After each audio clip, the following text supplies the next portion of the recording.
Hi ಎಲ್ರಿಗೂ ನಮಸ್ಕಾರ. ಇವತ್ತು ಡೇ ಸ್ಟಾರ್ಟ್ ಆಗಿದೆ. ಫಸ್ಟು ನನ್ನ ಗಾಡಿ ತುಂಬ ಕೊಳೆ ಆಯಿತು. ಸೊ ಗಾಡಿ ತೊಳಿಬೇಕಾಯಿತು. ಸೊ ಗಾಡಿ ತೊಳೆದೆ. ಅದಾದಮೇಲೆ ಮನೆ ಮೇಲೆ ಸ್ವಲ್ಪ ತೆಂಗಿನಕಾಯಿಗಳೆಲ್ಲ ಕೂಟಾಕ್ಬಿಟ್ಟಿತ್ತು.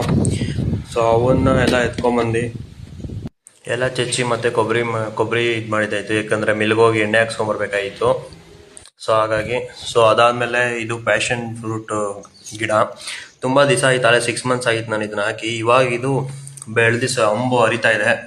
ಸೊ ನೋಡ್ಬೋದು ತುಂಬ ಚೆನ್ನಾಗಿದೆ. ಸೊ ಅದಾದಮೇಲೆ ಹಾಗೆ ಮುಂದೆ ಬಂದರೆ ಇಲ್ಲಿ ಹಲಸಿನ ಮರದಿಂದ ಹಲಸಿನಕಾಯಿಗಳೆಲ್ಲ ಬಿದ್ದು ಎಲ್ಲ ವೇಸ್ಟ್ ಆಗಿಬಿಟ್ಟಿದ್ದು, ಒಂದಷ್ಟೆಲ್ಲ ಕೊಳ್ತೋಗ್ಬಿಟ್ಟಿದ್ದು.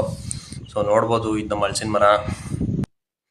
ಅದಾದಮೇಲೆ ಇದು ನೀವು ನೋಡ್ಬೋದು, ಇದು ಈಗಲೇ ಹೇಳಲ್ಲ ಇದು ಏನು ಮಾಡ್ತಾ ಇದ್ದೀನಿ ಅಂತ. ಇದೊಂದು ಎಕ್ಸ್ಪೆರಿಮೆಂಟ್ ಮಾಡ್ತಾ ಇದ್ದೀನಿ.